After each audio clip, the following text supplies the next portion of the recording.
Good morning. Rise and freedom.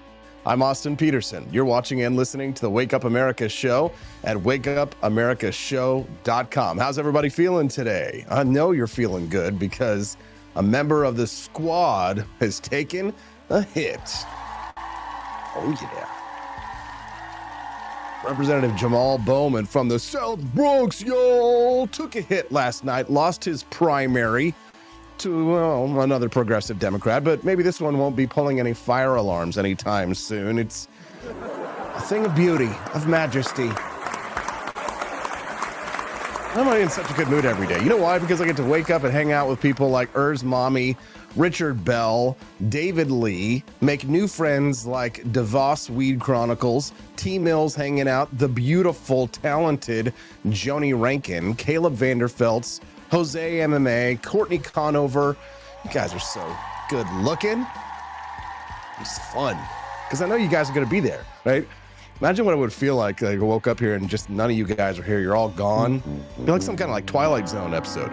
Imagine, if you will, a live stream that didn't have anyone watching. It's kind of like what it was like 2 years ago. We're coming up on our 2-year anniversary of the Wake Up America show. There's lots to celebrate, but a lot of news to talk about. We're going to give you a nice sneak preview of the debate tomorrow night. We're going to have a new guest on the show today. You might know her from her X account. She is a firearms instructor and a badass woman. Carrie Sloan will be joining us for the very first time on the show today. So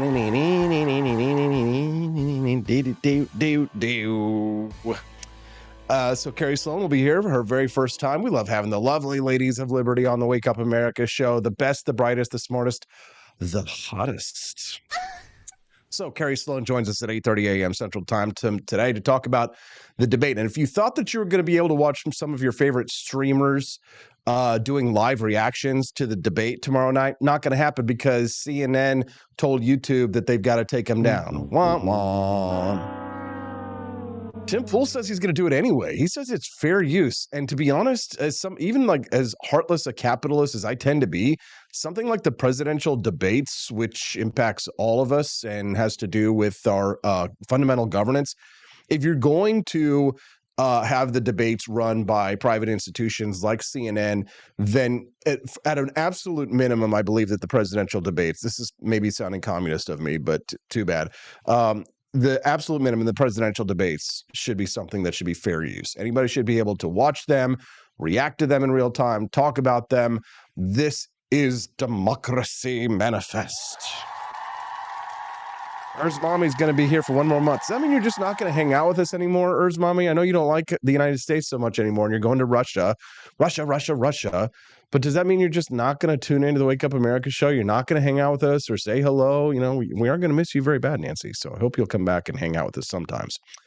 La da da da da da da da da. La da da da da da da da. Elon Musk chimed in and said he thought that it was fair use. Thank you, Quest Fanning. You're also a very attractive Wake Up America show viewer. Thank you for that. We are going to be talking about the squad loss, Rep. Jamaal Bowman. Are you guys getting a lot of political text messages? It's just like every time I open my phone. No, God, another please, no. Take our survey, join our campaign, stop, right? It's so annoying, right? Not asking for money, or this 600% match won't last forever. Why aren't you signing on to the pledge letter for President Trump, Mr. Peterson? Ooh, we don't have your name here. It's so friggin' annoying. I didn't sign up for any of these text messages. Now, do I engage in text message marketing for my AP for Liberty shop? Yes, but it's different when I do it. You sign up for it. You opt in. It is different. And we don't spam you all the time. And we give you amazing products that you can actually enjoy rather than some stupid political crap. We're going to talk a little bit this morning about how to get rid of the political text messages. Isn't that a great reason to continue to tune into a show like this? Useful information. We're going to talk about that. We're going to talk about other things as well. I had just, speaking of useful information, sometimes I find things in the Wall Street Journal. I'm like, wow, the Wake Up America show people could really use this. Do you have a boring task to do at work? Pretty much 99% of us, yes. The Wall Street Journal does a piece that shows new research about how you can persevere through tedious work and why plowing through it, just like plowing through it, may not be the most efficient way to handle those crappy tasks. So we'll talk about that this morning as well. After we talk about the squad losing Jamaal Bowman, Judge Andrew Napolitano will be joining us, of course, for Big Brain Time Wednesdays at 8 a.m. Central. That is his regular Wake Up America show slot. He's all excited about Julian Assange being freed, and to be quite honest, so am I. So the judge is going to give us his legal take on the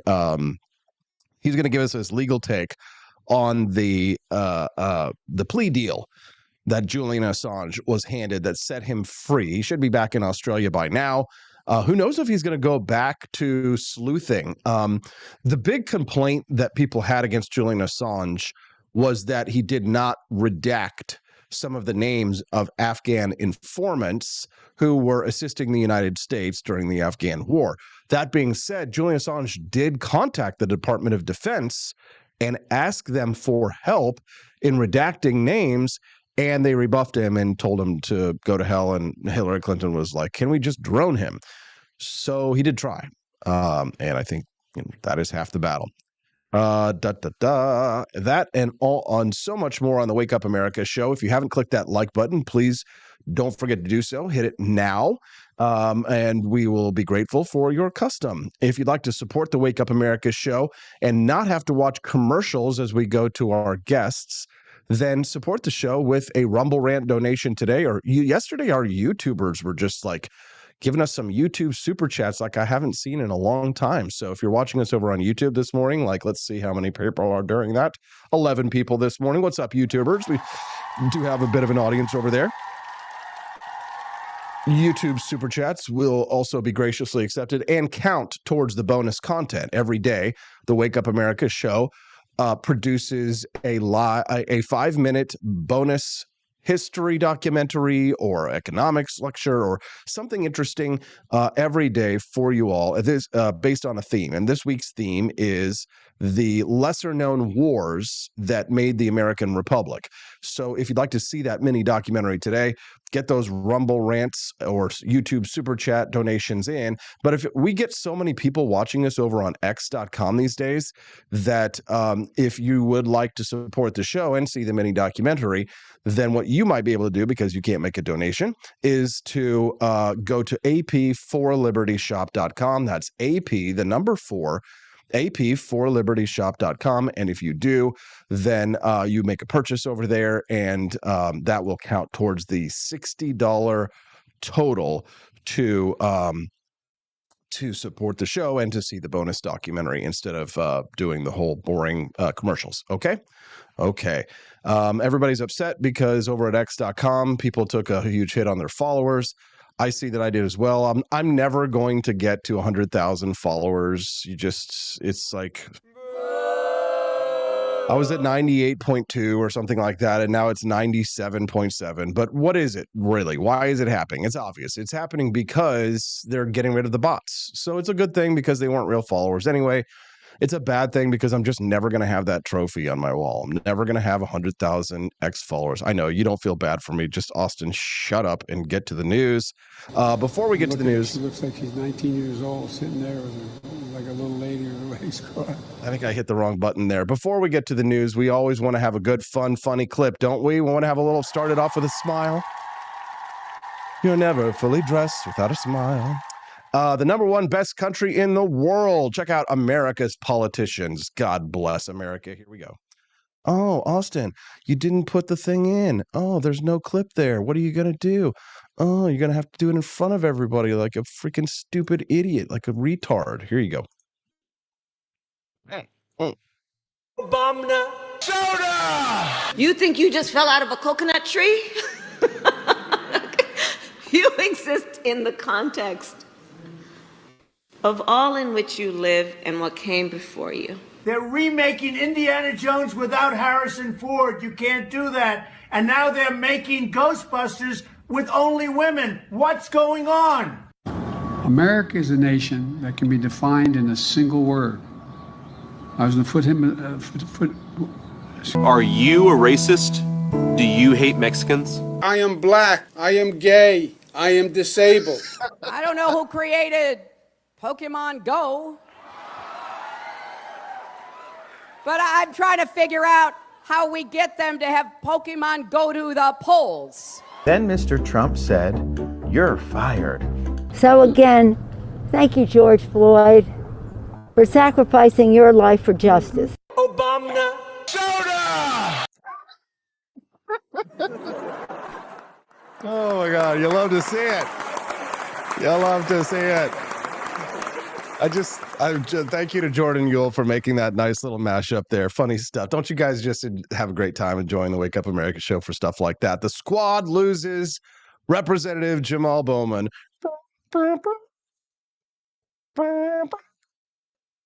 New York primary voters rejected his antagonistic progressive politics.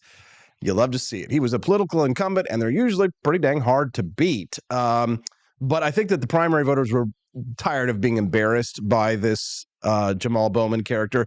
He lost yesterday's primary in the state's 16th district. Remember, he's like, go to the effing South Bronx. We're going to tell AIPAC to get the F out of the South Bronx, right? The results weren't close.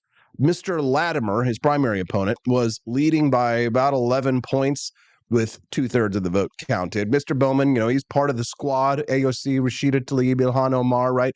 The freaks and geeks of the left. And his defeat could prompt similar challenges to some of the other squad members. And that's actually one reason why Bernie Sanders showed up to try and rescue him and made that comment where he says, Israel has a right to defend itself. And they're like, but the defeat of Bowman, Mr. Sanders said, would be a message to every member of Congress that if you oppose corporate interests, the billionaire class will take you down. Let's have one for the billionaires. I want to be a billionaire. So effing bad. Defeat all of the progs, oh, they'll be had. I want to be on the cover of Forbes magazine, smiling back at Elon and Donald Trump. Oh, every time I close my eyes, Rep Jamaal Bowman's out my mind. Oh, a different city every night. Oh, I swear that we'll better prepare for when I'm a billionaire. Oh. I'll be playing basketball with the president, dunking on his delegates. I'll probably adopt a bunch of kids that never had something. I'm pulling Angelina or Brad Pitt. All right, Austin, shut up. All right. Are we having fun yet? Don't we always have a good time here on the Wake Up America show? We've got lots of reasons to be happy, especially when people like Courtney Conover give their hard-earned scratch, make donations, saying, yeah, they're blaming the money instead of self-reflecting at their own unpopular positions that really caused it. And thank you, Courtney. Yes. The squad, especially, though, blames the American Israel Public Affairs Committee, AIPAC, for getting involved in this race. We're going to show AIPAC the power of the mother effing South Bronx, Mr. Bowman said. We are not going to stand silent while U.S. tax dollars kills babies and women and children. My opponent supports genocide. Woo, yeah. Brew Van Runkle says, put this $5 towards some singing lessons. Ouch.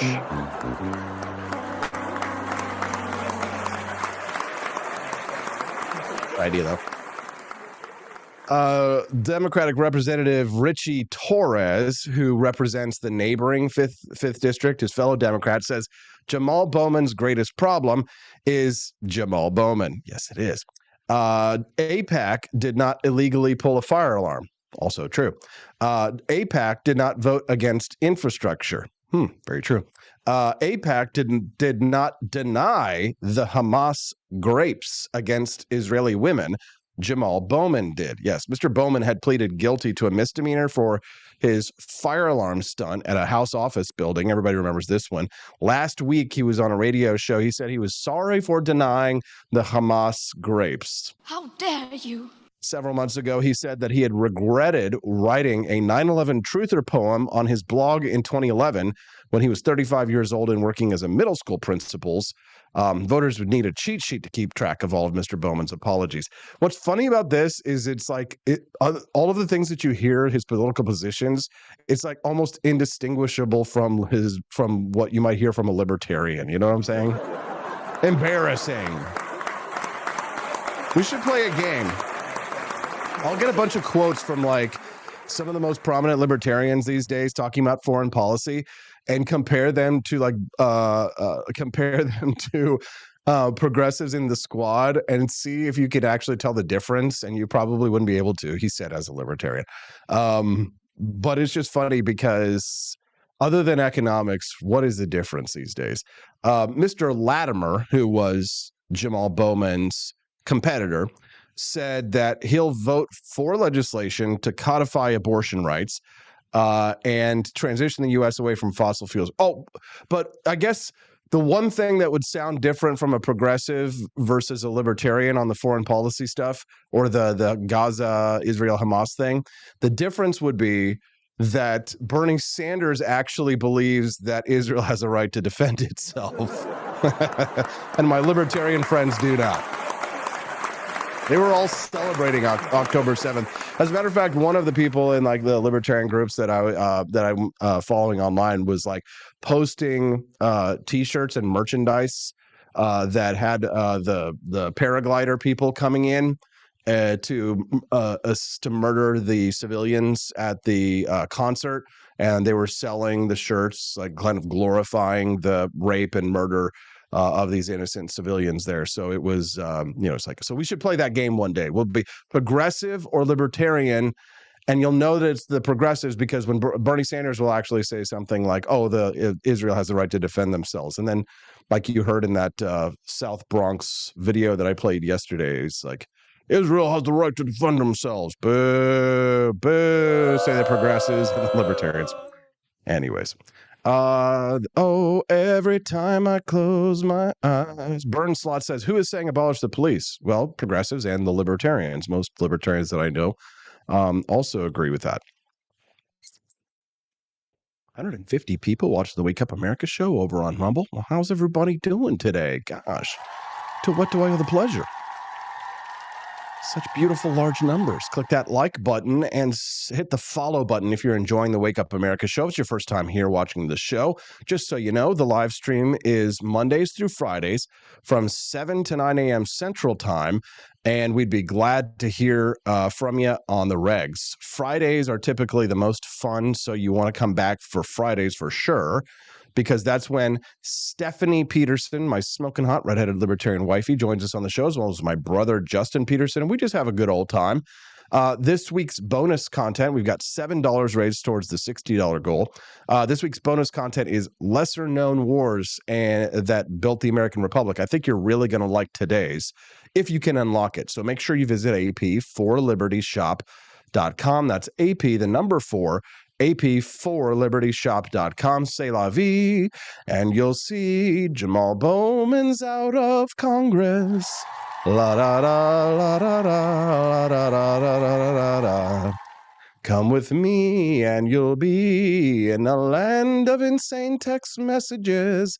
Political texts are in overdrive this election. Here's how to take a break. You know, these campaign texts with all these eye rolling, like, I'm not asking for money, or this 600% match won't last forever, right? We just can't stop them, right? The senders of these text messages will not stop.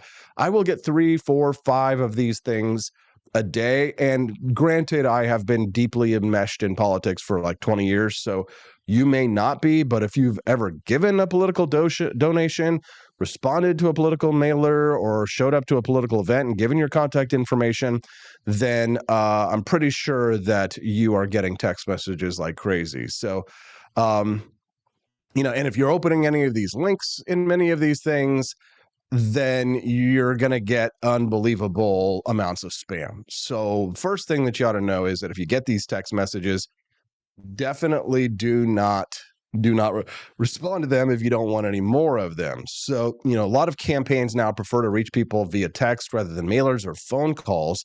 People often ignore phone calls from unknown numbers, but they tend to read nearly all of their texts quickly. Text messages. Text messaging is insanely effective. Like my return on investment rate for emails that we send through apforlibertyshop.com, except when Steffi sends them, my wife, apparently everybody loves getting emails from Steffi, but it's insanely low. Like our open rate is very, very high. Our click-through rate is unbelievably low. So people are interested in what we have to say, but very rarely do they actually click on the links in our emails. Not the same for our text messages. So at apforlibertyshop.com, I think the return on investment that we have for emails is something like 2x, right? So for every dollar we spend, we'll get $2 back. And that's fine. We replace what we spent and we make a little bit of money. But that is not the same with text messages. So I could actually pull it up right now and tell you, like, the automations. We set up a lot of automations for text messages. You can pull this screen up right now. And the return on investment, when we send out what's known as a campaign for apforlibertyshop.com, and this is what politicians, I imagine, are definitely seeing as well.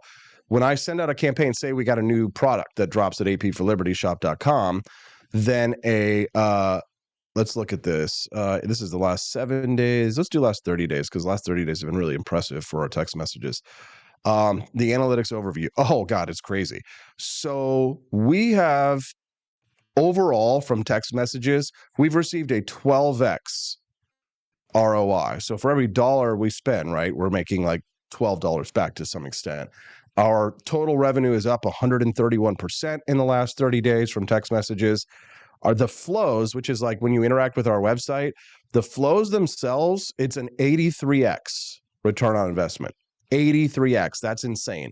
For campaigns, that's just like if I send out a new product drop to you through text message, it's a 4.8 return on investment, which is much better than email, right? Twice as high as email.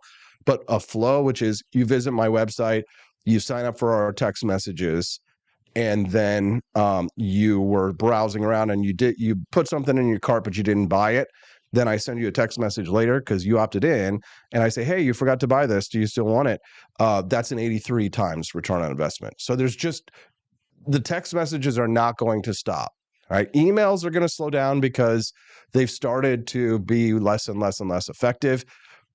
But text messaging is going to be the kind of thing that that's going to ruin our lives, especially for the rest of this year. So if you'd like to opt out of these texts, you certainly can. Usually if you type the word stop, then that's going to prevent that person, if they're following the laws, from contacting you more. But a lot of people don't follow the laws. Wireless companies have stepped in trying to limit these messages. And trust me, it's a nightmare just trying to get approved to send text messages, even voluntarily, to people.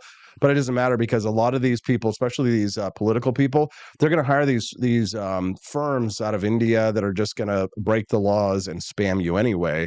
So obviously blocking them isn't going to work because I've blocked a lot of these and they just keep coming. They don't stop. So campaigns are supposed to have your consent before they send you text messages. They're supposed to honor your opt-out requests. If a group doesn't follow the rules, though, it could risk future messages being blocked by carriers. So you could actually do a lot of damage to some of these farms if you were to contact your carrier, give them the phone numbers that have been spamming you or abusing you, and they actually might be able to hold some of these people accountable, right? So legitimate political organizations follow these rules. Bad actors try and find workarounds, right? So instead of stopping, scammers may send messages from unique phone numbers, moving on to the next one after the next one is blocked, right? So, and a lot of these political messages that you're getting will contain malicious links. So if you aren't careful, you could end up donating money to a scammer instead of a legitimate political group. So here's how you know if it is a legit text message. Is it coming from apforlibertyshop.com? Well, then it's legit. So text messages should be treated like alerts rather than something you need to engage with, right? So don't tap on links. Easy enough, right? Don't tap on links. If you want to donate to a political campaign, you should go directly to the website to verify the source and then send money. So you can report this spam to your cell service provider. The FCC advises reporting sketchy texts as spam. You can actually forward those spam messages to this phone number, 7726. So if you feel like you're getting a spam and you want to try and stop them, forward that to 7726. Report them as junk, block them on your device. iOS users can swipe left on a message to delete it. So there you go. So there we go. I guess iOS has much better steps for this. Okay. So there you go. Useful information. You're welcome. Guru Van Runkle says, don't trust the ones from Steve Bannon. Yeah, there's probably a lot of fakers out there that are trying to take advantage of Steve Bannon's popularity. Like, oh, we're raising money for Steve Bannon, but it's not actually raising money for Steve Bannon. So love to hear your thoughts about this and more. You can send us a text at 573-319-1586. Again, 573-319-1586 is the text line. Let's see if we've got any text messages to read this morning so far. One listener did text in, says, hey, Austin. Oh, it's Robert. What's up, Robert? He says, hey, Austin, the text message scams are getting out of control. Scammers following the same rules. I work in cybersecurity and have lots of info on this topic. It's quite interesting. My name is Robert. What's up, Robert? My name is Robert. That is my name. My name is Robert. That is my name. Roll call. You can text the show like Robert at 573-319-1586. It's good to hear from you, Robert, and I'm thankful to have you here listening to the show and appreciate you interacting with me here on the Wake Up America show. Another listener texted in. I guess a lot of people having this problem. Another listener texted in and said, I got a few political texts from the Democrats last year asking if I will run for a local office. Lol. My name is Corey. That is my name.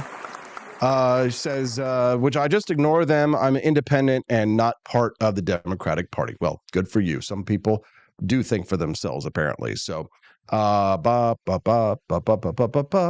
can text the show at 573-319-1586. Burnslots over in the chat looks like they're being rather antagonistic, which that's okay. We can have dissent here in the chat. Just please try and keep it as civil as possible. Said Clinton isn't running for POTUS. My theory is that Hillary Clinton is running for president, or actually she is the shadow president. She's been the president all the time. And this is my QAnon theory, is that Hillary Clinton never stopped being the president and that she secretly controls the bureaucracy of the deep state. And the reason that I think that is because spies who lie, the co-signers to the Hunter Biden laptop is a Russian disinformation job. The CIA were CIA contractors when they falsely implied that the Hunter Biden laptop was fake. Some of the 51 spies who lie were active CIA contractors when they claimed files from first son Hunter Biden's laptops had the classic earmarks of Russian disinformation ahead of the 2020 election, a fact that was uneasily noted inside the agency. Let's not forget that post-election polling in 2020 showed that if the American people, many of the voters who participated in that election, if they had known that the Hunter Biden laptop story was true, that might have swayed their vote towards the other election. And the number of people who voted that, who said that, who responded that way in post-election polling would have absolutely been enough to sway the election to Donald Trump. Former CIA acting director Michael Morrell, who previously told Congress he organized the 2020 letter to give Joe Biden a talking point ahead of a debate against then-President Trump, was under contract with the CIA at the time. That's correct. The spooks, whose job it is to apparently protect the American people, have been involved in active political assassination, not literal assassination, but they are involved in manipulating American elections. The Central Intelligence Agency is supposed to protect Americans from threats abroad.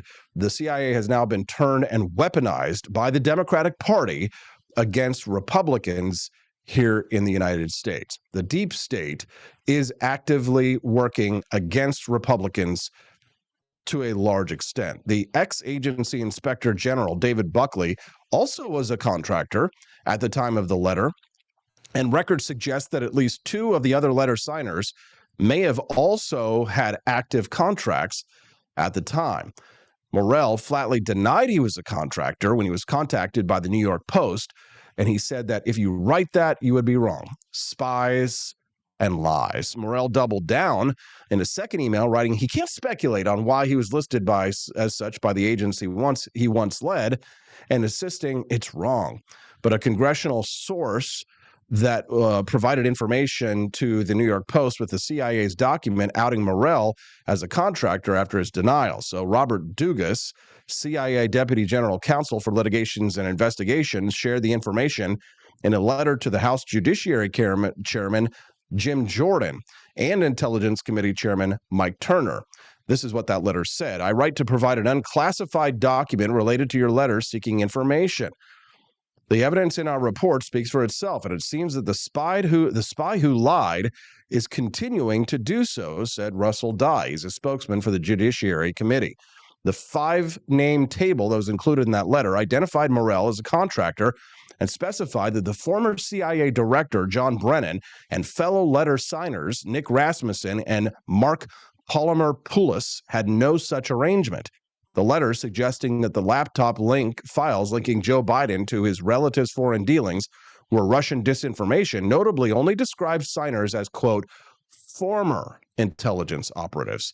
The document was controversial within the CIA, but the higher-ups did know that this was going on. The top brass at the Central Intelligence Agency was aware that this fake letter that was, quote, confirming the Hunter Biden laptop story as Russian disinformation as a hoax. They knew that it was happening. They allowed it to go out under their purview. The corruption in our Central Intelligence Agency goes to the very top. And if you think that that's the only institution in the U.S. government that is actively working against Donald Trump and the Republican Party and trying to suppress the political views of one half of this country, you are dead wrong. The FBI, the CIA, the DIA, the DEA, all of these agencies are colluding and conspiring against our rights. And it is time that the American people wake up. God bless America. This is why we call this show the Wake Up America Show. A little bit of a double meaning there. Double entendre. Civil préféré. The Hatch Act bars most CIA employees from engaging in partisan political activity, but it still hasn't stopped them. But the status, of course, of contractors is murkier, right? A 2015 intelligence community directive on contract personnel, for example, doesn't mention the issue. A second table that was provided by the CIA to Congress shows that the laptop letter signers who had contracts and green badge access with the agency, indicating other signatories had formal relationships with the company. The table that was provided by the CIA to the House Judiciary Committee indicates that Morell's contract lapsed at some point after 2020, and that he entered into a new contract on May of 2021 as an independent contractor. So he went from an official contractor to an independent contractor. Many of these people, these spies who lied, signed their name to a document alleging that the Hunter Biden story was a hoax. It was Russia disinformation. They're liars. They're thieves.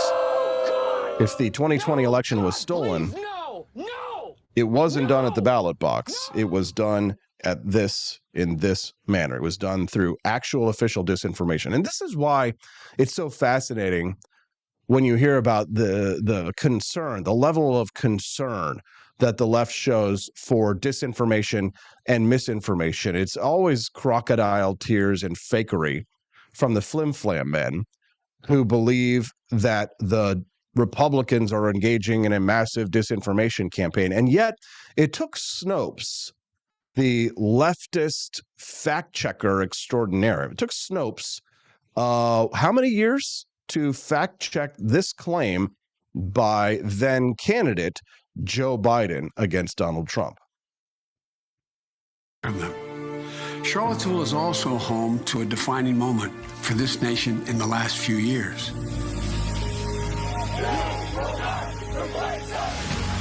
It was there on August of 2017 we saw Klansmen and white supremacists and neo-Nazis come out in the open. Their crazed faces, illuminated by torches, veins bulging and bearing the fangs of racism, chanting the same anti-Semitic bile heard across Europe in the 30s.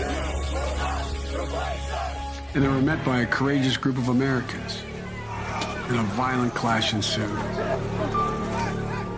And a brave young woman lost her life. And that's when we heard the words of the President of the United States that stunned the world and shocked the conscience of this nation. He said there were, quote, some very fine people on both sides. Very fine people on both sides? With those words, the President of the United States assigned a moral equivalence between those spreading hate and those with the courage to stand against it. And in that moment, I knew the threat to this nation was unlike any I had ever seen in my lifetime. I wrote at the time that we're in the battle for the soul of this nation. Well, that's even more true today. We are in the battle for the soul of this nation. I believe history will look back on 4 years of this president and all he embraces as an aberrant moment in time. But if we give Donald Trump 8 years in the White House, he will forever and that was Joe Biden's claim.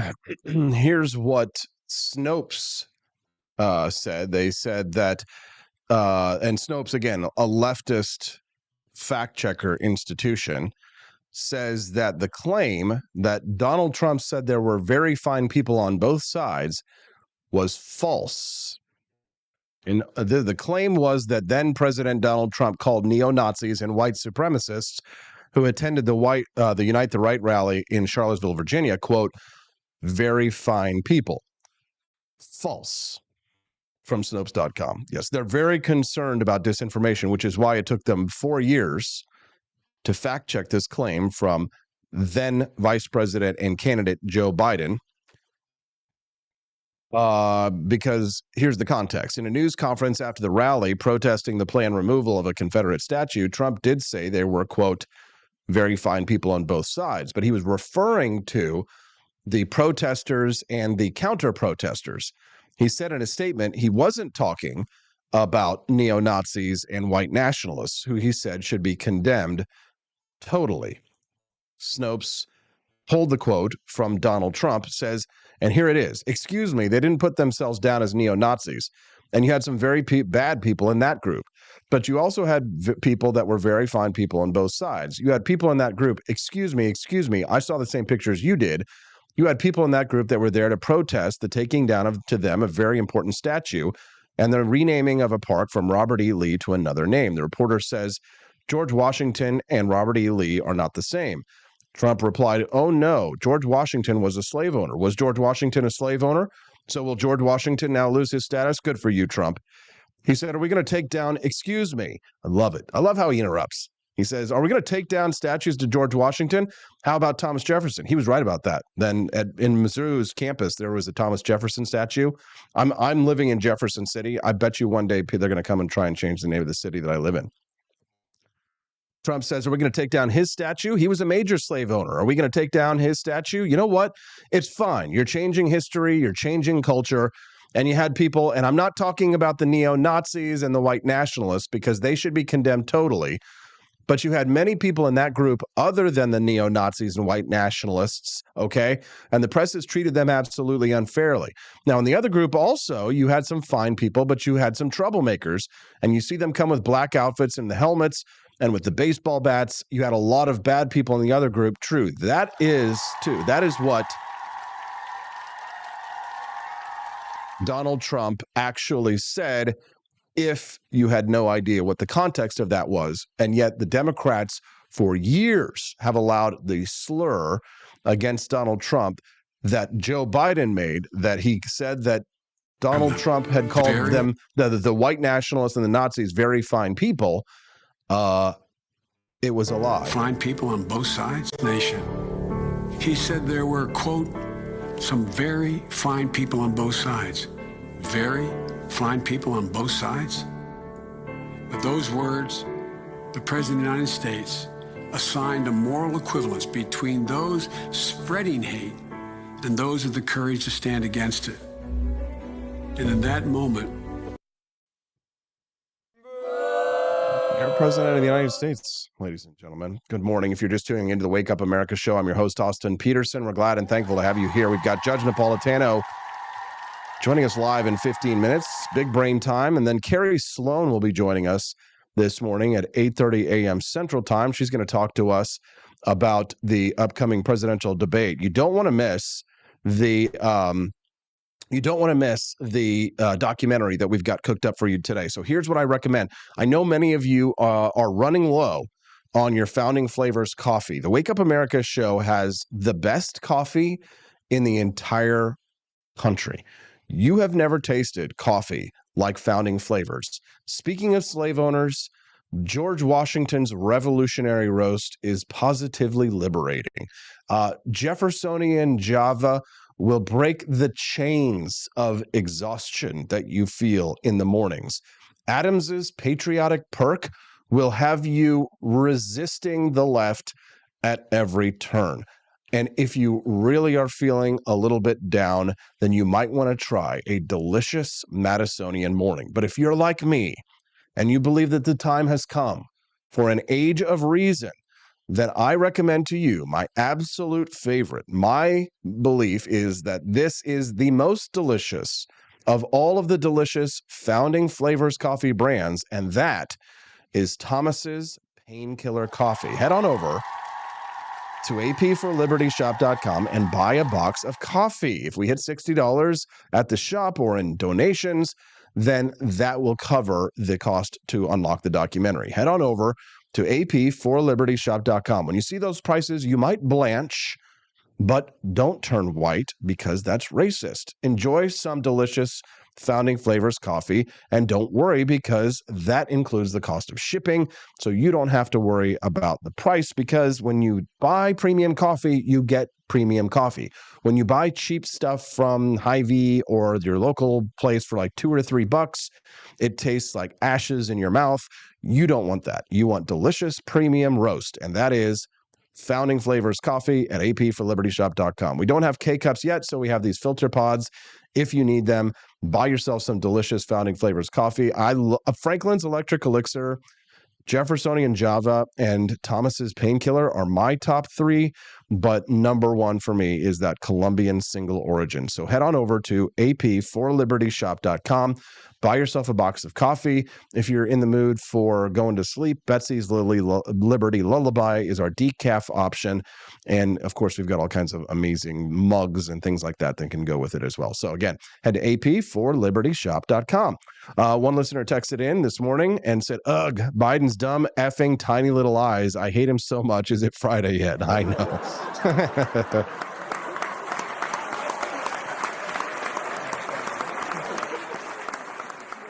Thank you for that text message. Another listener texted in and said, Burn Slots is an admitted leftist trolling and creepily asking me if I'm on birth control over in the chat. We're all laughing at him, TDS too. What the hell? Well, that's weird, but it's allowed. Again, we only ask people to leave or kick them out if they are really being incredibly rude and using slurs and hateful rhetoric. But if they're just being mean or just not nice, then they're allowed to stay, because we want to have people to hang out with us, and sometimes it's good to spar as well. So also good to not have a an echo chamber, right? So we're glad that Burn Slots is here, provided that he doesn't call people terrible names and just act like a troll. So you can debate and disagree and be a little harsh, but again, them's the rules. So boom, boom, boom, boom, boom, boom, boom. We got 12 or 13 minutes. You can text the show like Courtney did, and our friends over at the text line that I just read at 573-319-1586. That's 573-319-1586. 1586. Did you guys see that Vivek Ramaswamy, my favorite, Vivek like cake, endorsed Jay Ashcroft here in Missouri? I was kind of surprised at that. Came out of nowhere. Yeah, Jay Ashcroft is the son of John Ashcroft. He is running for governor here in the state of Missouri and is going to be on the ballot line with what's his name? Bill Eigel, as well as Mike Kehoe. So if you guys are following anything in Missouri politics, which we do have a lot of Missouri people because I'm in Missouri, then I thought it was interesting to see that Vivek had endorsed Jay Ashcroft for governor here in Missouri. So if any of you are interested and you're Vivek Ramaswamy fans, I thought that was interesting news. Joni Rankin, she donated $10. She wants to see the mini documentary, doesn't she? She says, Judge Napolitano is my hero. There you go.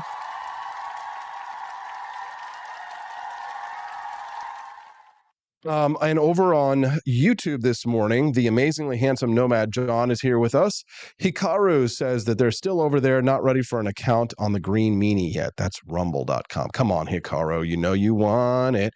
You know you want to do it. How dare you? Dash is over there on YouTube, as well as Ron. He ordered some Thomas's Pain coffee the other day. Can't wait for it to come in. William Wells Biden with the Mr. Magoo eyes. Yes. Wes Fanning, he's drank the coffee. He says he drank the coffee, but not the Kool-Aid. He says that Painkiller and Colombian are both awesome. Yes, absolutely. Joni Rankin over in the chat says she had a nice conversation with Camellia and definitely leaning towards Ashcroft. How about yourself? I'd love to hear from any of my Missourians in the house. I know we do get a lot of fellow Missourians who are tuned in to the Wake Up America show because they, fellow Missouri boys. So I'd be curious to hear your thoughts, where you're leaning on the governor's race. If you have been following it, then you can send us a message and let us know what you think. You can either text us or drop a note in the chat, and I'll try and respond to you. Again, the text line is 573-319-1586. That's 573-319-1586. People just don't understand my love for Vivek Ramaswamy. Somebody just messaged and said, dude, you have derailed because I posted that putting Vivek Ramaswamy in the vice president spot would be akin to putting Javier Milei in there. It's true. They hated Austin because he told them the truth. Like Jesus. We've got 10 minutes left. If you guys want to watch the commercials, then you're going to get to watch the commercials instead of Judge Napolitano, right? But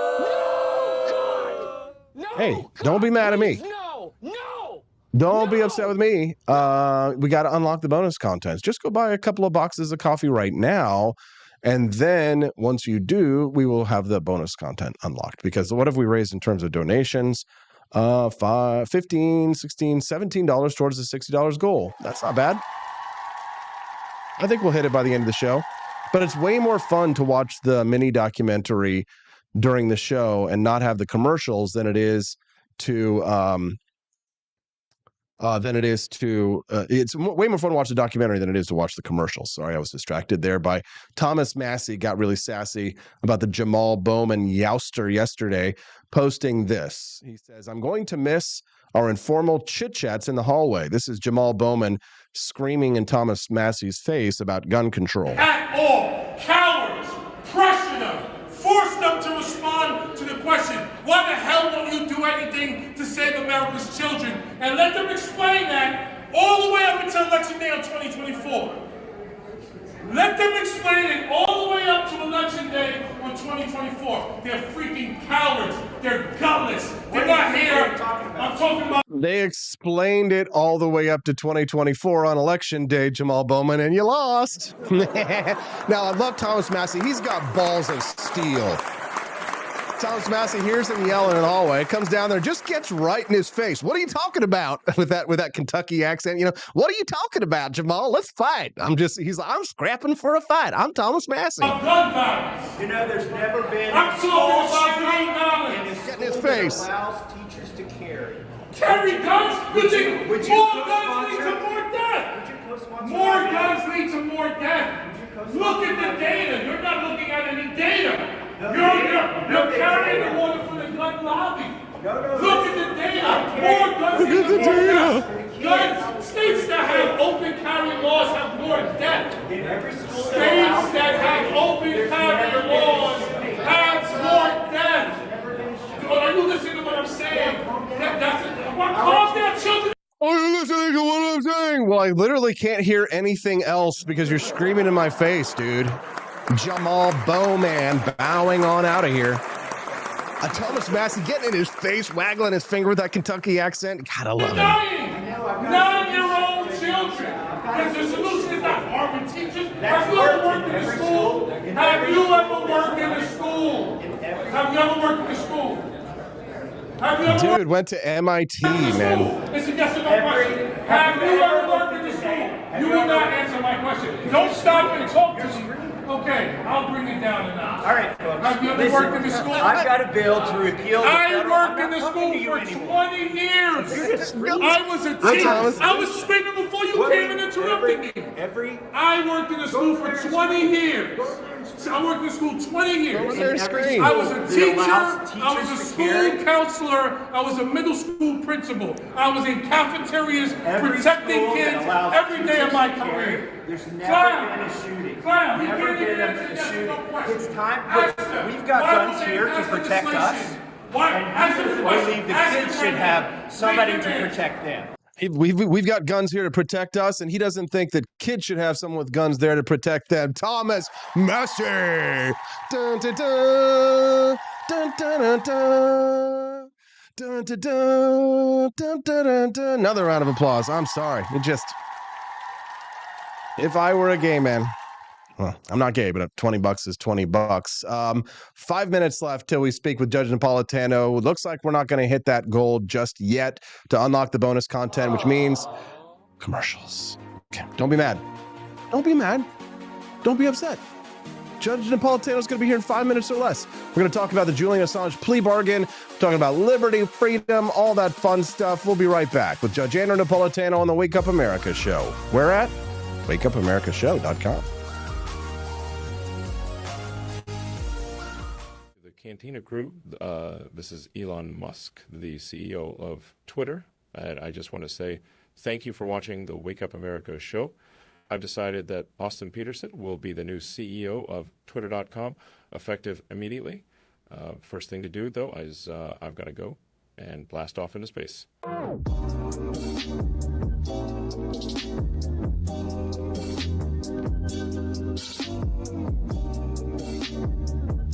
If there wasn't going to be somebody who was a fiery champion of liberty, somebody who would get out there and who would be aggressive, and if they wouldn't do it with more fire or passion than I had, then I would go and I would fight this battle for us.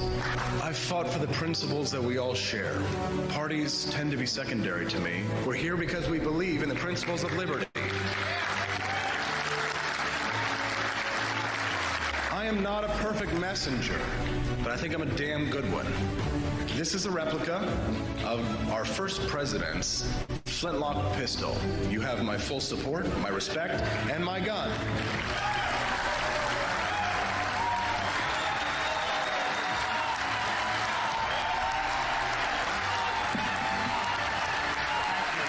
I think that at the heart of my philosophy is much more libertarianism than well, that's the fashionable word these days, I guess. A conservative is no longer just that. He's a libertarian and always has been.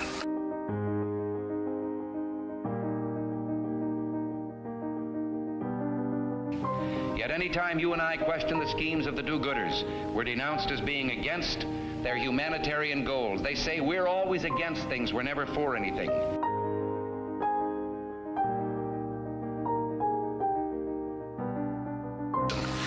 What is fascism? Fascism is private ownership, private enterprise, but total government control and regulation.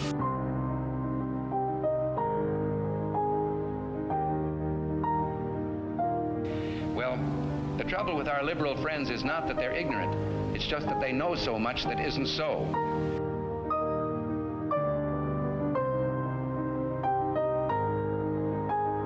If we lose freedom here, there's no place to escape to. This is the last stand on earth.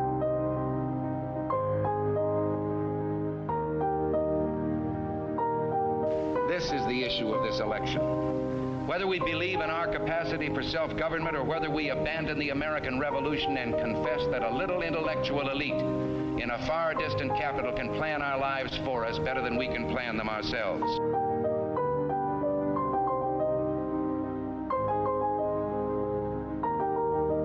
The conservative, so-called, is the one that says less government. Get off my back, get out of my pocket, and let me have more control of my own destiny.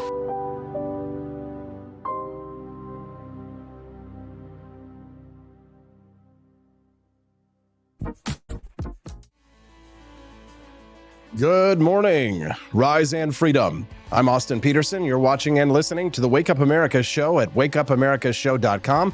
Thank you very much for all your support. I saw our friend Cecilia made a big donation during the break. We appreciate you, Cecilia, for your support. She says schools should ensure that the staff are armed. Children deserve to be protected from all threats. Absolutely, Cecilia. And I know that my next guest who will be joining us here in a moment absolutely would agree with that. We were all just celebrating the demise of Representative Jamaal Bowman in the South Bronx and playing a little bit of that interaction that he had with Congressman Thomas Massie when Massie got in his face with that Kentucky accent and started waving his finger in his face. And, you know, it's a brilliant and beautiful day. What happened to Alexandria Ocasio-Cortez, though? She managed to eke it out in her primary, which is sad, too bad. My next guest knows all about these New York scoundrels because he's a fellow scoundrel from New Jersey. He's Judge Andrew Napolitano, the host of the Judging Freedom podcast. He's a good man. He's been a mentor to me for a number of years, and he is a superstar with his podcast, which gets millions and millions of views from all over the world. Judge Napolitano joining us live right now. Good morning, Judge. Good morning, Austin. Pleasure to be with you as always, my friend. Judge, a momentous occasion, the release of Julian Assange. It seems like just yesterday that you and I had to engage in a bit of skullduggery and a little bit of cloak and dagger ourselves just to try and get an interview with him on the Fox Business Network. Are you happy to see that Julian Assange walks free? Well, I'm ecstatic. Beyond happy, I'm ecstatic to see that he's free. I saw the clips of his plane landing in Australia and him greeting his family and his children, and it brought tears to my eyes. It was very moving. But I'm furious that the Fed still got their pound of flesh because the condition of his freedom was the plea to a crime which he didn't commit, the plea to an event which, even if he did do it, is not a crime. The criminals here are the United States Department of Justice and the British Crown Prosecution Service and whoever runs that hellhole called Belmarsh Prison. Those are the people who should be pleading guilty or should be prosecuted. But this is a day to celebrate because he is free. This is behind him. And as I said in my column, I hope he starts releasing documents tomorrow. Yeah, me too. That's kind of like the big question is he going to go back to doing what he was doing? He had to plead guilty to espionage. And as I understand it, Judge, please correct me if I'm wrong. Assange was pleading guilty to not redacting the names of Afghan informants who were working with U.S. intelligence, despite the fact that Assange asked the DOD to help him redact the documents. Is that correct?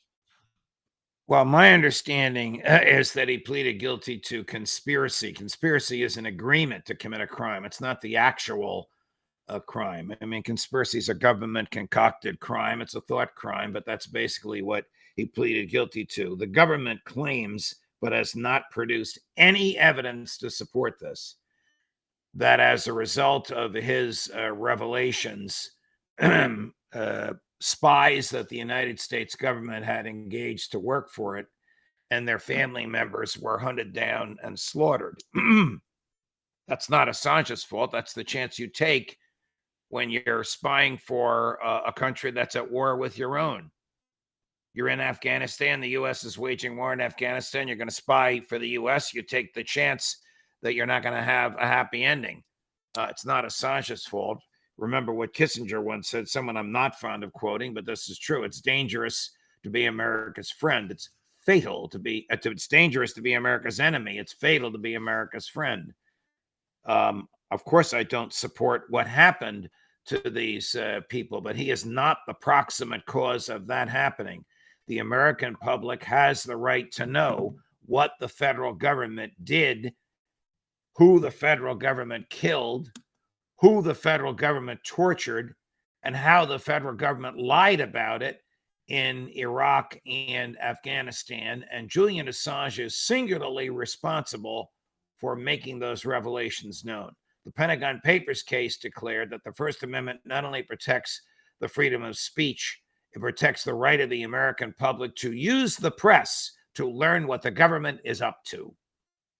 Judge, I've got a curveball of a question for you. I'd be curious to hear how you answer this. I was reading an op-ed the other day talking about this case, and it mentioned then Bradley, now Chelsea Manning, walked free much sooner than Julian Assange, despite collaborating with Assange to release the video that we played on Freedom Watch 10 years ago of the video of the murder of journalists titled Collateral Murder.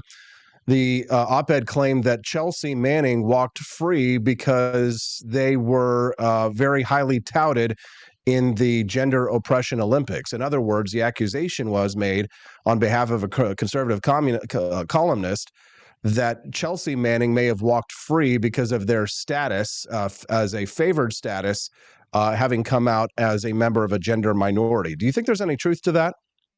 You know, I don't know. I am happy that President Obama commuted Manning's sentence. I am happy that Attorney General Holder decided that the Pentagon Papers case protected Assange. I gather that President Obama and Attorney General Holder did not contemplate that their successors in office would indict Assange, and hence there was no pardon of him. It is bizarre that you can be convicted of espionage, sentenced to 35 years in a military prison, and while you're there, compel the federal government to spend $50,000 on a gender transitioning series of surgeries. But this is really an only in America story. But that's what happened here. This is the first time I've heard the argument that he was pardoned because he's a member of this discrete, unique minority within a minority. In fact, he's probably a minority of one, convicted of espionage, but experiencing gender transition in a military prison. I mean, this is just beyond the pale. Look, you own your own body. You have the right to do what you want. You don't have the right to compel the government to pay for it. What he did was a crime, but pardoning him was the right thing. Just like what Daniel Ellsberg did was a crime, but throwing the case out was the right thing. Now, Ellsberg's case, this is the Pentagon Papers now, was thrown out because the FBI broke into his psychiatrist's office during the trial. Today, they would just hack into the psychiatrist's computer and he wouldn't even know that he was hacked. But at the time when the FBI did this and defense counsel reported it to the judge and the government learned that it was true, the judge right then and there in front of the jury threw the case out. And the government, there's nothing the government could do about it. Judge, can I confess that I have often thought about you specifically brooding over these issues of these minorities, these gender minorities, being that you are so libertarian, but also so terminally Catholic? That I sometimes wonder. What do you mean by terminally Catholic? You mean to the end of my life? That's right, fatally. But that I sometimes just wonder how you go mull over these things in your head with the teachings of the church and your libertarian views, your laissez-faire libertarian views in regards to the LGBTQIA plus community on one hand, and then the teachings of the church on another. You must struggle with it mightily. No, I don't struggle with it at all. The church teachings regulate me. They don't, thanks be to God, regulate the government. The last time they regulated the government, we had the Inquisition. So thanks be to God, and thanks be to Thomas Jefferson and James Madison, we have the separation of church and state. The Catholic Church teaches to, give money to the poor, and I give money to the poor. It doesn't give the government the right to steal money from me and give it to the poor in my name. But what I guess I'm saying, Judge, is that I guess most of the Catholics that I'm aware of, they look at something like Manning as an aberration, right? An abomination.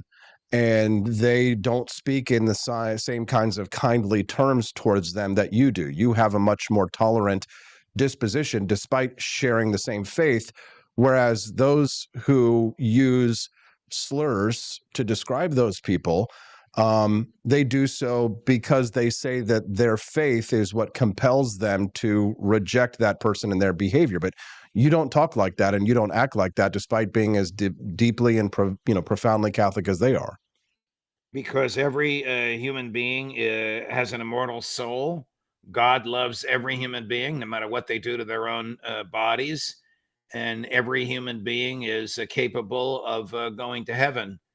And as I ask for forgiveness for my sins, I can forgive the public sins of anybody else. And if other Catholics don't do that, don't recognize it, don't say it, don't acknowledge it because they hate and despise the act or the acts that these people have committed, they need to go to confession because they have hatred in their hearts. I hate the sin, but love the sinner.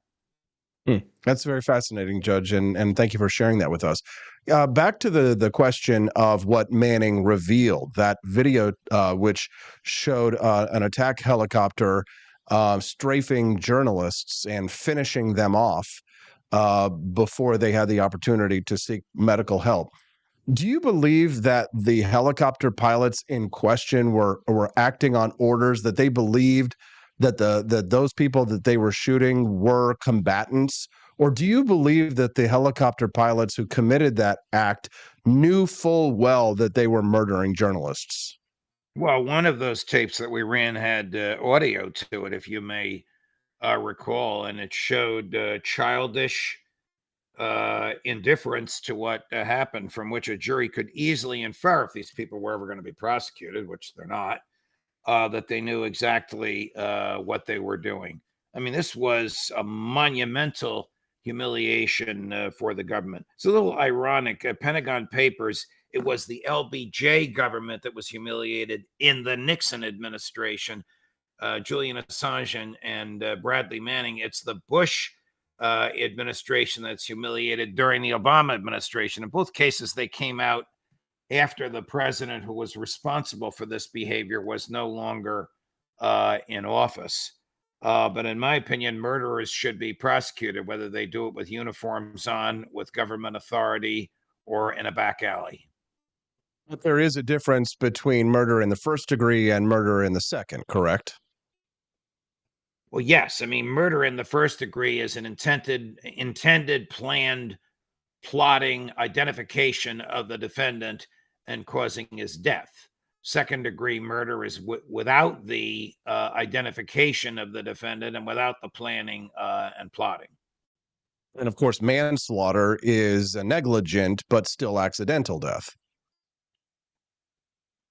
Well, manslaughter is a degree of the absence of care of such magnitude, like driving your car down Times Square in midday at 90 miles an hour and killing somebody. That would be manslaughter.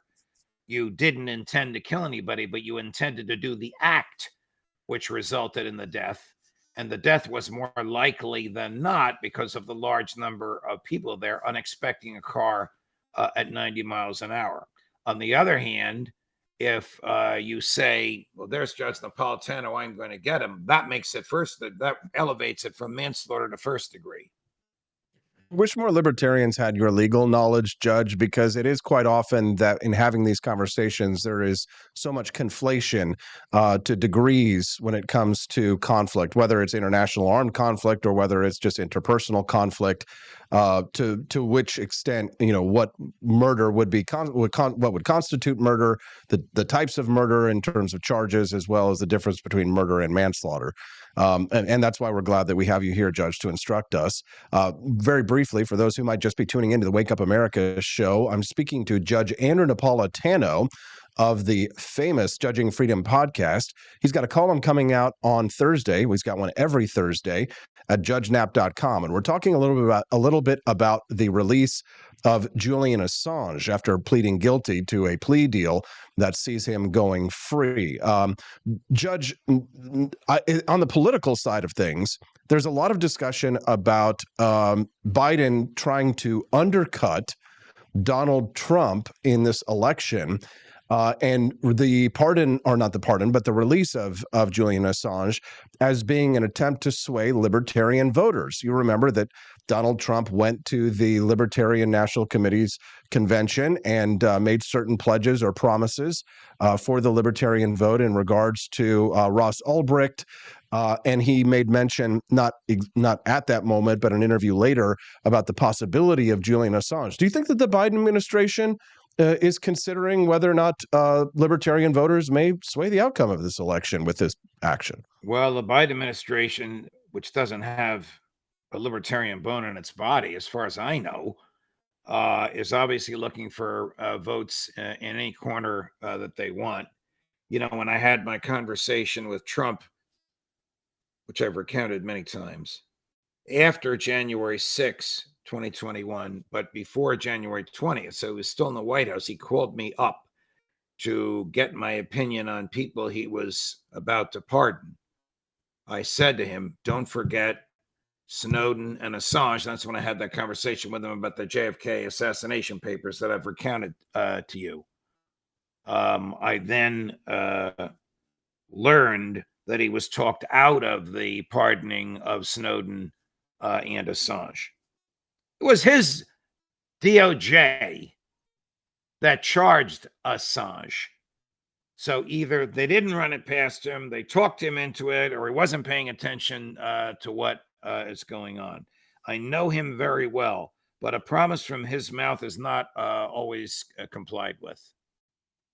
I just wonder if I just wonder what the Biden administration was really trying to do with this. I mean, if you consider that Joe Biden and Hillary Clinton are best friends, and Hillary Clinton was deeply embarrassed by the WikiLeaks revelations, her speeches to Goldman Sachs, which, Judge, between you and I, revealed she was much more of a capitalist than she lets on to her Democratic allies, which I found fascinating, but which, well, of course, deeply embarrassed her. And hates Julian Assange very much. The entire Democratic Party, Judge, was taken in by the whole Russia collusion hoax that they bought into for a number of years. That the left, the Democrats, hate Julian Assange. Why would Joe Biden do this? I can't put a finger on it. I will say I can't imagine it happening without his consent. This is the most extraordinary guilty plea I've ever heard of. You know, I hold myself out as an expert on the American judiciary. I did not know that there's an Article 3 judge, meaning appointed by the president, confirmed by the Senate for life, sitting on this island that I never heard of.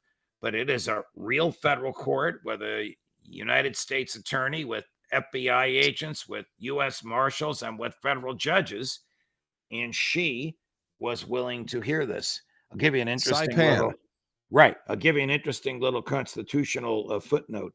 The Constitution says a person shall be tried in the judicial district in which the crime was committed. The reason that's in the Constitution is because the government of George III would charge the colonists with crimes and ship them to London for a trial. So the Constitution requires you be tried in the judicial district in which the crime was committed. The Constitution then says if the crime was not committed in the United States, it shall be tried in the judicial district in which the person first sets foot in the United States after the charges were filed. Hence the flight all the way to the Mariana Islands. If they had landed for refueling at JFK, this wouldn't have worked.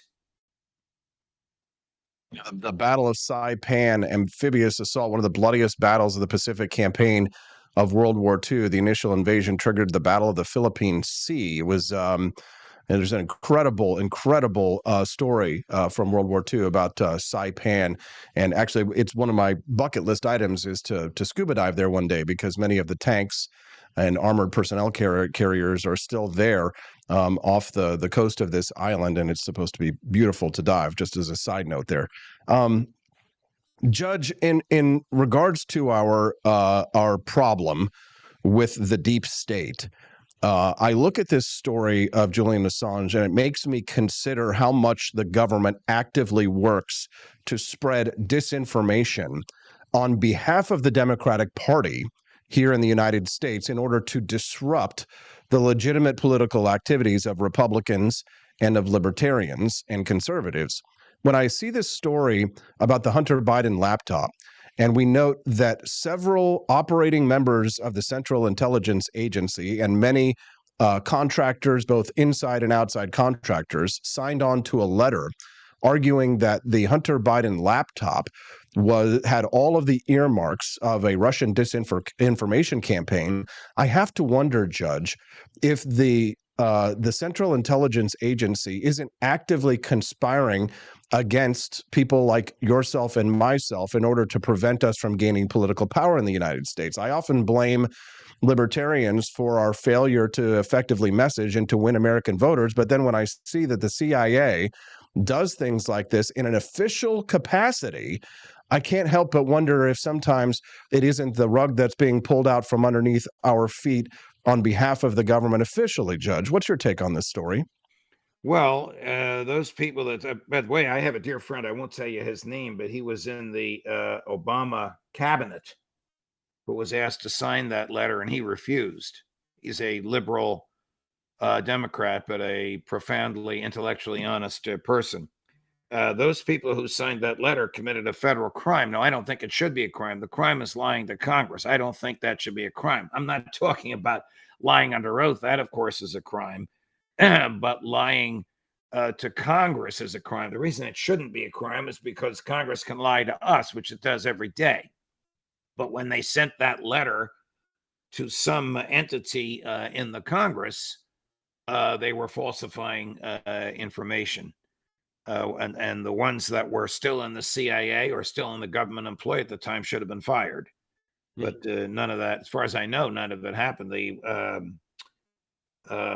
New York Post, remember at Fox, if I would begin a statement on air with, according to the New York Post, and Varney would say, well, stop right there. That's no source. In the same building where we worked. Right. According to the New York Post, which had the same boss we did and probably still does over there, Michael Morell, the acting director of the CIA, was still in the CIA's employ at the time he drafted, circulated, and signed the letter.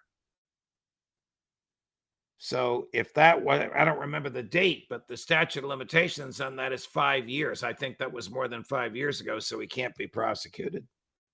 One last thing, Judge, speaking about active measures, going back to the history of the libertarian movement, you are familiar with Bill Buckley, who was also an operator with the Central Intelligence Agency. You must remember, because you lived through those years, but you've done extensive research, probably maybe not as much being on the front lines as Murray Rothbard and Leonard Liggio and Ayn Rand and others were, when Bill Buckley acted officially in a capacity to purge not only just crazy conspiracy theorists or white nationalists, but also to purge those who were the followers of Ayn Rand and to work against the Koch brothers' father at the time, who were steadily trying to advance a libertarian movement in the 1950s, 60s, and 70s. Bill Buckley, in the 70s, Bill Buckley, as a CIA member, worked to purge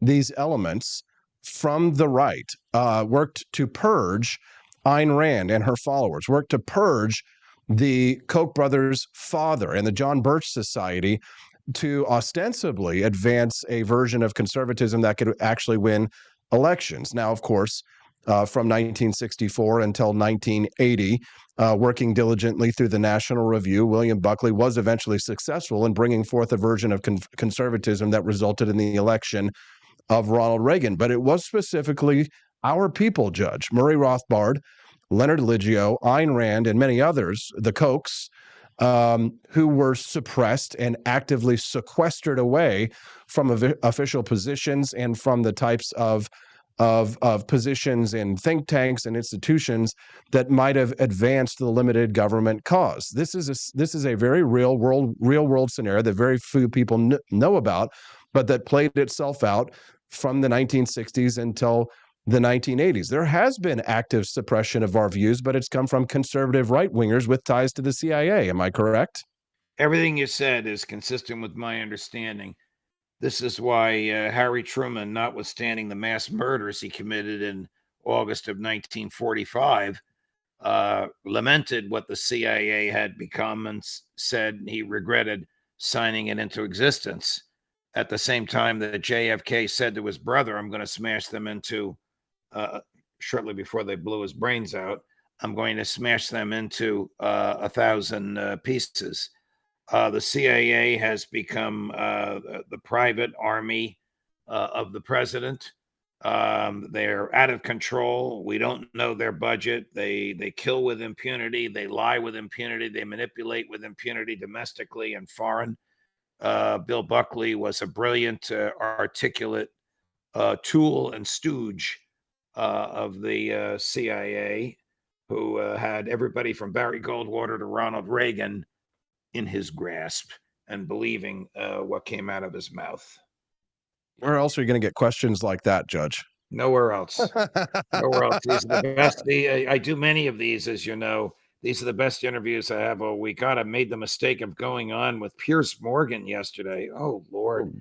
There were some crazy people on there. I haven't seen a shouting match like that in years. So I just stood there and waited for them to come to me as sort of the legal authority. But there were people there that wanted to kill each other. It was like Joe Pine in the old days saying, why don't you go gargle with razor blades? I mean, it was that level of degradation. Yeah, I don't think Piers Morgan's going to mention Murray Rothbard, Ayn Rand, Bill Buckley, and the Koch brothers' father and the John Birch Society all in the same breath. Judge Andrew Napolitano, we're coming up on the end of this incredible conversation, which I love having with you, and which you can't get anywhere else other than perhaps Save Your Own show, Judging Freedom. Who do you have coming up on your show? Oh, wow. In the next 2 days, Colonel Douglas McGregor, Professor John Mearsheimer, Max Blumenthal, and this will fascinate you. An architect by the name of Richard Gage, who demonstrates conclusively his theories of how the World Trade Towers came down, not from airplanes. Judge Andrew Napolitano, host of the Judging Freedom podcast. We will certainly be tuning in along with millions of others. Thank you very much for your time. And one brief last question coming from our audience. Is it Napolitano or Napolitano? That depends where you are in the United States of America.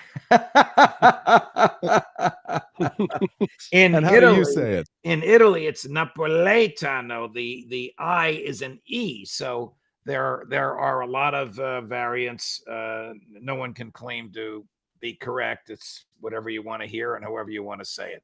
Hearing you pronounce my name gives me joy, Austin, however you pronounce it. Judge Napolitano. There you go. Grazie, signori. Judge, we look up to you and we appreciate your time. Thank you for being so generous with us, and best of luck on your show, and we'll see you next week. All the best. Bye-bye. Thank you very much. That's a great conversation. You are not going to hear conversations like that anywhere else. Did you even know about the history of the Liberty Movement and its active suppression by CIA agent William Buckley, the publisher of National Review Online? There's a long, sordid history out there. Did you just think that your host on the Wake Up America show was just some silly shirt-wearing guy who didn't know anything about economics, history, background, libertarianism? Did you think I was just a pretty face? Come on, let's be real here. Big brain time is big brain time. The judge is not the only big brain in the house. Big brain, big brain, big brain time. I love big brain time. Love having the judge on. It's so much fun. Let's accept and start this campaign. Rumble's exclusive apparel has finally arrived. They're now offering 20% off all purchases in the Rumble store with the discount code DROP20. 20. If you want to support the brand that's fighting for free speech and fighting for our First Amendment, this is the best way to do it. They've got tees, sweaters, hats, and much more. Go to rumble.store. That's rumble.store. Make sure to enter DROP20 as the promo code to get 20% off your entire order. I got a hat from there. It says Rumble on it. And when I went to my local Republican meeting, everybody loved it because they know that Rumble fights for freedom, just like we do in the local GOP meeting. So go to rumble.store, and thank you to rumble.com for hooking us up with those awesome advertisements. We're very grateful for that. We love to see it. We're going to have Carrie Sloan coming up next. But before we do, good news. Congratulations, you've unlocked the bonus documentary. You get to watch that instead of boring commercials. Enjoy a lesser-known war that helped shape the American Republic. When we get back, Carrie Sloan on Joe Biden versus Donald Trump, the debate tomorrow night to hate the state on the Wake Up America show at wakeupAmericaShow.com.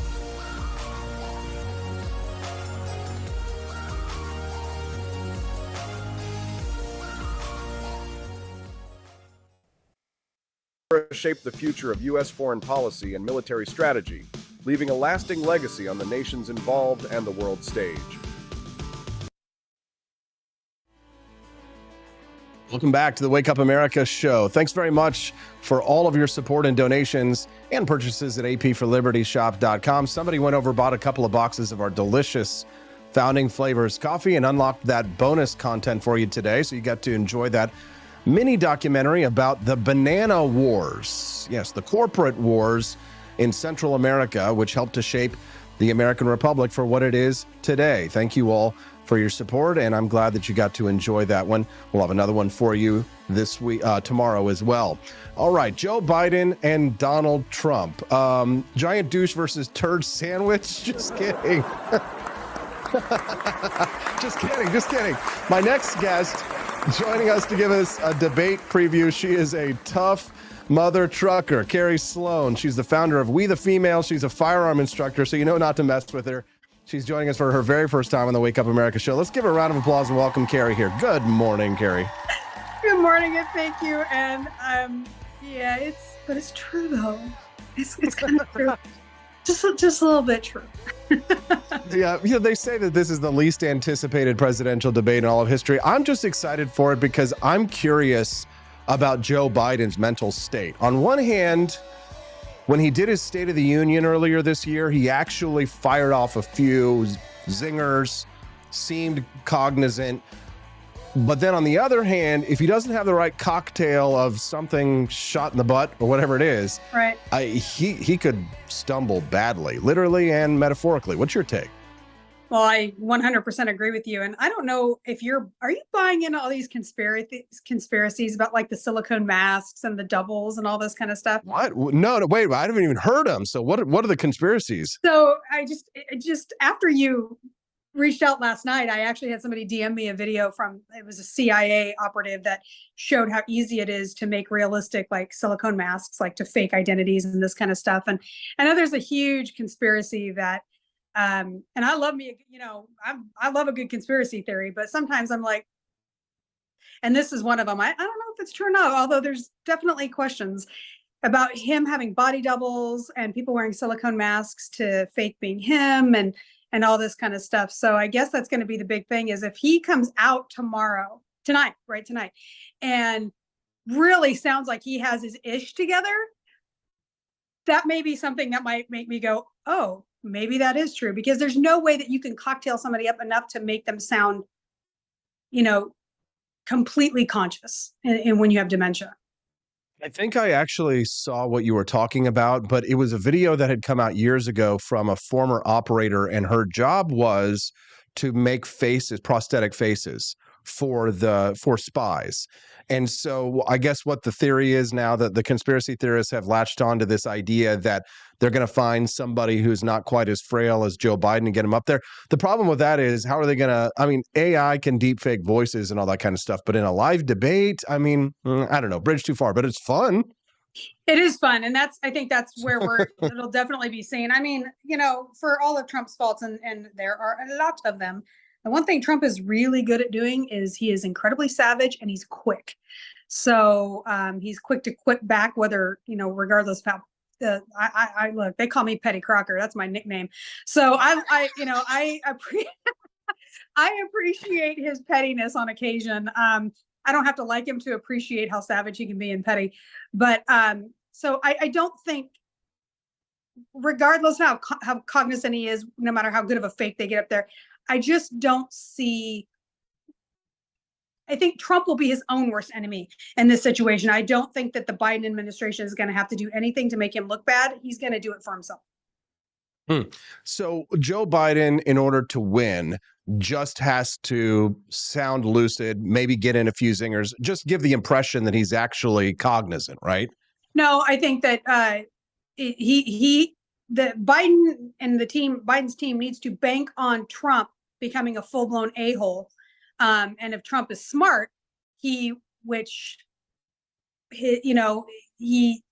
stupid. Let's be clear. Trump, he's far from stupid, but he can say some stupid-ish at the wrong times.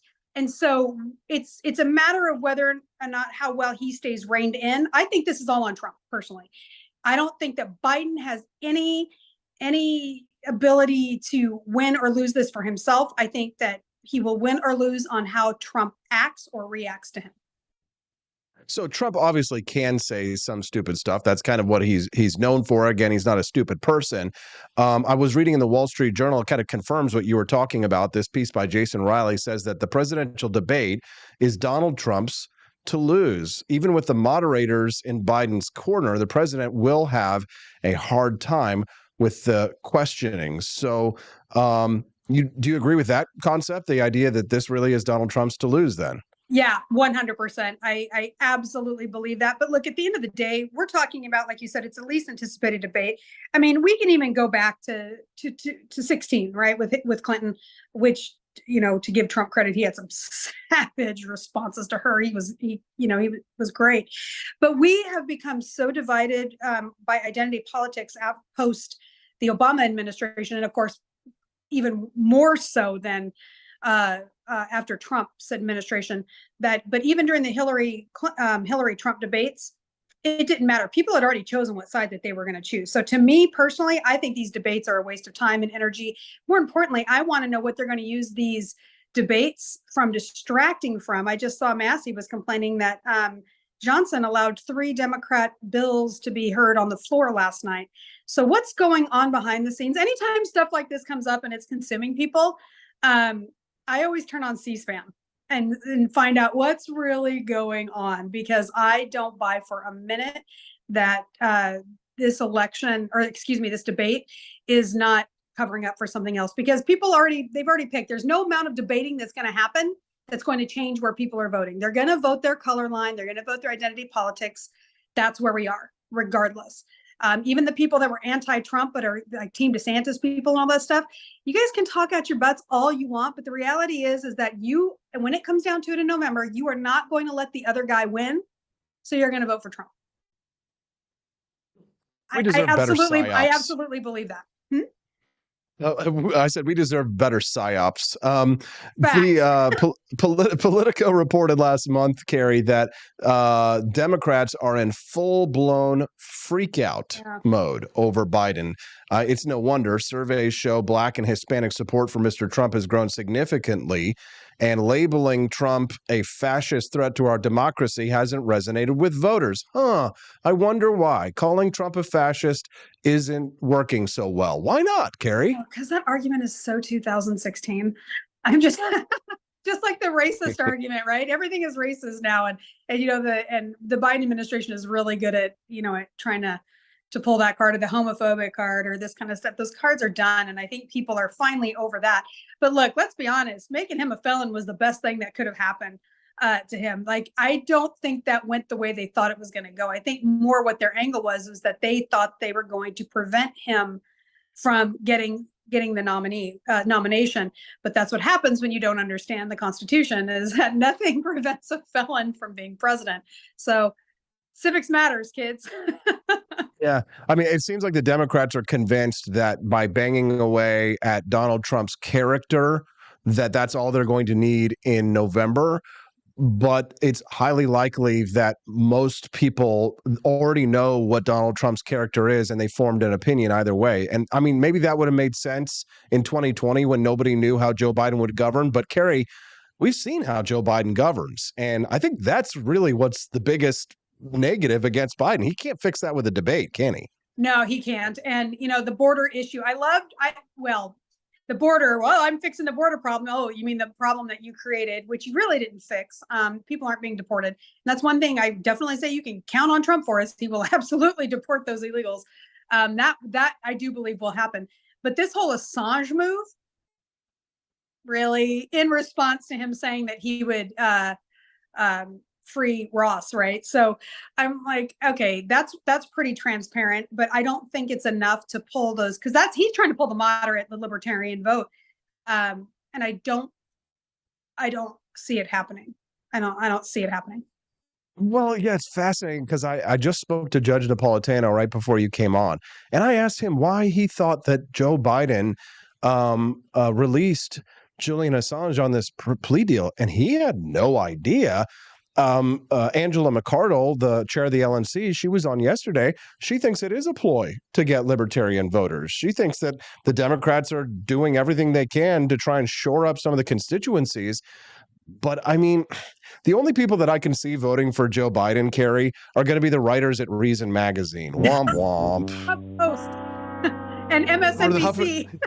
Right. Well, but I mean, the libertarians, who work at those institutions, of which of which there are very few. But I'm just thinking about back in 2020 when I read the Reason writers were all saying the names of the candidates they were voting for, and many of them were voting for Joe Jorgensen, but then there were a lot that were voting for Joe Biden. I don't know. I get Chase Oliver is sufficiently woke enough for some of the Beltway libertarian types, wouldn't you say? So why would they waste their vote on Joe Biden when they could vote for a perfectly woke libertarian, right? Because he lacks charisma. Yeah, I know. Where is this guy? In addition to the other stuff, where's his statements? What's going on? I mean, personally, I was an Austin Peters back in the day, but yes, many of us were. I'm just saying, and I was not on board with the George Jorgensen thing, and I got a lot of hate for that. That actually pushed me to leaving the party as a member of the party, because I got they tried to pull that I'm with her crap under the Hillary thing, and I'm like, she is far from qualified. And as somebody who's a real feminist, not a far right feminazi, anti-feminist or feminazi, I think that women should be given those roles based on their competency and capability, not because she was a woman. And so I think that I feel, looking at it from that perspective, that the Libertarian Party is now trying this with the gay guy. You know what I mean? I think that they're trying it like Joe Jorgensen, but gay. Yeah, right. Like it didn't work with Joe, so now we're going to try the equity thing with and to me, it's a little bit of a pander to a percentage. What is it, like 3%, less than 3% of the population? Despite what social media would want people to think, really sits into that the alphabet. I call it the alphabet mafia, because I'm very pro people living their lives doing what they want. I'm not pro what it's become, that as a cultish kind of a thing. But I think that that's a pander, and maybe I'm wrong. I think, that for sure I could be wrong, but it didn't resonate with a lot of the centric conservatives that they pulled in. And even some of the centrist left were like, this isn't the guy. So, I always say, and I know that I'm going to make a lot of libertarians mad with this one because I've already done it, but if libertarians could stop arguing over who's more libertarian on the internet, they could probably get somewhere politically. And they need to stop focusing on the presidency and start focusing on their local elections where more people identify and would vote centrist or libertarian. Stop. They're already dead. She's beating him. If you're just tuning into the Wake Up America show, I'm Austin Peterson. I'm speaking to Carrie Sloan right now for her debut appearance on the Wake Up America show. She's the founder of We the Female and a firearms instructor, more like firearms professor these days, but we'll get to that in just a moment. Carrie, one last question on that line of topic earlier on the focusing on the presidency question. How about the vice presidential race? Do you have any thoughts on this? Are you a big Marco Rubio? Are you looking for some Bergamentum? Are you super excited about Ben Carson's bringing of the heat and energy, or are you looking at a dark horse candidate? How do you feel about the names that have been floated and then the rumors surrounding some of the other VP candidates? Well, considering it's an insurance policy, right? I mean, essentially that's what the vice president is. If you've thought about it, and a lot of people haven't, you see Kamala Harris more than we've seen other vice presidents for a lot of reasons. I think one is an optic. It's being a woman. I think they want to push her out there a little bit more, but two, she's got to babysit Biden more. But at the end of the day, when it comes to it, the vice president tends to stay pretty quiet in the background. And while they have some roles here and there, obviously with the Senate and things, for the most part, I don't think it's going to matter as much as people think. That being said, I think that he's got to go with a minority. A minority female would be probably the best move for him, but I don't think that's going to happen. So I think people are mad about Vivek, but let's be honest, y'all are going to vote for Trump anyway, regardless of who he picks. They're just going to, because they can't vote for the other guy. Like, that's where we are now. And people don't see that we are that polarized, that as long as it's not the other guy, they're going to vote, even if they disagree. Is there a VP candidate that would get you running to the polls, gunning to vote for Donald Trump? No. No. Okay. That's not going to sway me. I do say, though, if somebody were to press me to choose one, I would choose Ben Carson. You know what? Me too, actually. Yeah. He's pragmatic. He's smart. He's got political experience. He came from, he's a bootstrapper, not bootlicker, but boot people. He came up from his bootstraps. He's kind of one of those people. Like, I think he would resonate with most Americans on the conservative side. If he's smart, he'll pick Ben Carson. Yeah, I agree. I think it's a safe pick. I think that he's uncontroversial. I think he stays out of the way. He's black. Just say it. He's black. I didn't even notice. I don't even see race. Carrie, I recently saw a post that showed that you had graduated from firearms instructor to firearms professor. You're a teacher of teacher. Congratulations. Thanks. And what does that entail? So they're called in the industry training counselors. And I know, because I've got a lot of my followers are not in the gun industry or community. They don't really know what that means. But essentially what that means is I moved from being a firearms instructor, which I do. I still teach. I travel around the country living in my van down by the river, for people old enough to know that reference, and teach women in particular. I teach everybody, but women in particular. But now I certify firearm instructors to become, so that they can go out and teach in the world. And I did that primarily for my own organization, because of how we teach the fundamentals is truly different than what is out there. We fill the gap between the average woman in America and what most standard firearm fundamental training looks like, because we had women coming to our classes that weren't able to do fundamental functions, operations of their guns. And they'd already taken classes, and I was like, that's a problem. So we have solved that problem. So now we're creating our, as we like to say, army of women headed out to arm other women. That's fantastic, Carrie, and congratulations to you. And I hope that for people who are interested in firearms training or learning more, become a girl with guns, that they get in touch with you. How can people reach out to you and get in touch? Well, you can find me on all the socials, on X in particular. I'm the _SNS. I do a lot of ish posting there, just so you guys know. That's where, because I'm not muzzled, I can be a little freer. But they can also find me on all the socials at We the Female or We the Female Official, wethefemale.org. And one of the things, Austin, I hope you don't mind me adding, it's important to me for people to understand, is that we also provide financial aid for single mothers, domestic abuse survivors, and elders that can't afford training. I travel around the country teaching free fundamentals and concealed carry classes. But if we can't get to your area, we will find an instructor in your area if you need one. Nobody, but especially elders, single moms, and domestic abuse stalking survivors, should ever be denied the ability to defend themselves because they can't afford it. So we will help make sure that you can get the training that you need. Carrie, we at the Wake Up America show salute you for all your good work that you do for domestic abuse victims, for women, for elders, people who need to be able to learn the art of self-defense. And of course, we appreciate you for your service to the country in doing so and protecting our Second Amendment rights. Carrie Sloan, your first appearance on the Wake Up America show is a huge hit, and we hope to have you back again real soon. Thanks for getting up so early and bringing the energy so early in the morning, Carrie. Have a great day. I put mascara on just for you. Thank you so much. I know. I could tell. You look fantastic. Love the hair, Carrie. We'll have you again soon. Have a good one. Let's give it up for Carrie Sloan. Fantastic. If you like those kinds of interviews, ask yourself where else you're going to see him anywhere else in the morning. Click that like button on the Wake Up America show and support us by heading over to ap4libertyshop.com. That's right. It's time to exit through the grift shop. Yes. Cecilia, Courtney, so many powerful, beautiful ladies of liberty on the Wake Up America show. Camelia, Stephanie, Daniela, Liz Fanning Press, so many ladies of liberty. Mommy. How many wonderful ladies of liberty do we have here? I think that the ratio of females in our community is much higher than the average libertarian community. You know what I'm saying? Well, I wonder why. Can anyone answer that for us? I don't know. We take baths around here. We're not slovenly, right? Just a hint of misogyny, but not full blown. Yes, Courtney, reach out to her. Reach out to her. You guys should be friends. That's why I bring these people on the show, so that you can connect with them as well. So feel free to reach out to Carrie. Tell her that you saw her on the Wake Up America show, so that we all know that we're building a community. We're going to fight. We're going to take our country back. But first, we've got to wake up America. We'll see you guys here tomorrow on the Wake Up America show at wakeupAmericaShow.com.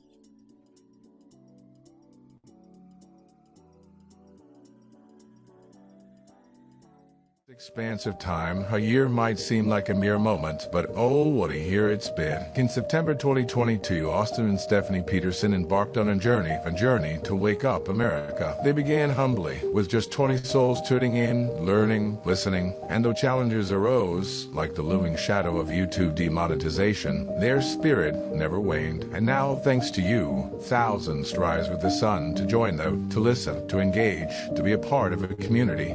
So here's to you, and to Wake Up America, for memories shared, for friends made, for the journey ahead, and for never, ever forgetting to rise and freedom. Happy anniversary. I'm Donald Trump, and I approve this message.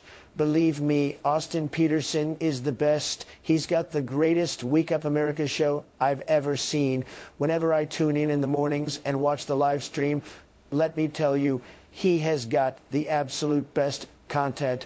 I love his guests. It's just a total blast to watch, and I highly endorse and recommend the Wake Up America show. It's terrific, believe me. Is the outdoor of your home about as exciting as a library? Then spice it up and unbore your space with our custom metal signs. Crafted with love and a bit of libertarian magic, you can customize your own metal sign at ap4libertyshop.com. So head to ap4libertyshop.com, customize your own metal sign today.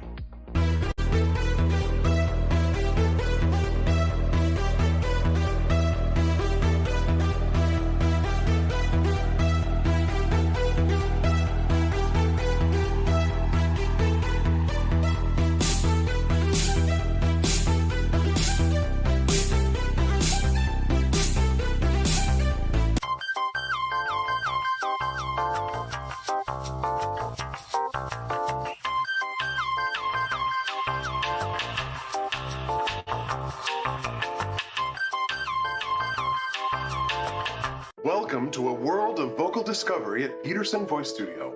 I'm Justin Peterson, here to guide your musical journey. Envision a place where your voice reaches new heights, where every note tells a story. We embrace all singers, from the enthusiastic shower vocalists to aspiring stars, ensuring each voice finds its unique rhythm and tone. Are you ready to elevate your voice? Visit petersonvoicestudio.com and sign up for remote lessons tailored just for you. Let's begin this melodious journey together.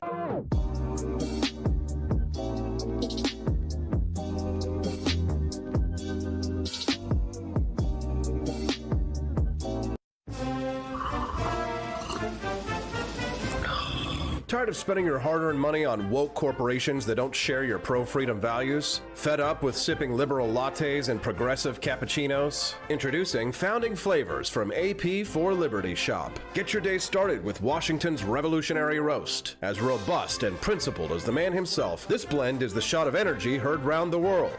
Or maybe you want to taste the fervor of freedom with Adams's patriotic perk. It's as dynamic and balanced as the U.S. Constitution, sure to awaken your spirit of liberty. For the aficionados, we've got the Jeffersonian Java, a complex mix of flavors that speaks volumes about your refined tastes. And don't forget Betsy's Liberty Lullaby, our decaf option, crafted with the same care and dedication Betsy Ross put into our Star-Spangled Banner. This blend lets you enjoy the taste of freedom anytime without losing sleep. No woke beans here, folks. Just pure, patriotic, pro-freedom flavors brewed with love for liberty. So why compromise your principles for a cup of coffee? Stand up for your values, perk up your patriotism, and start your day the American way. Get your Founding Flavors at apforlibertyshop.com.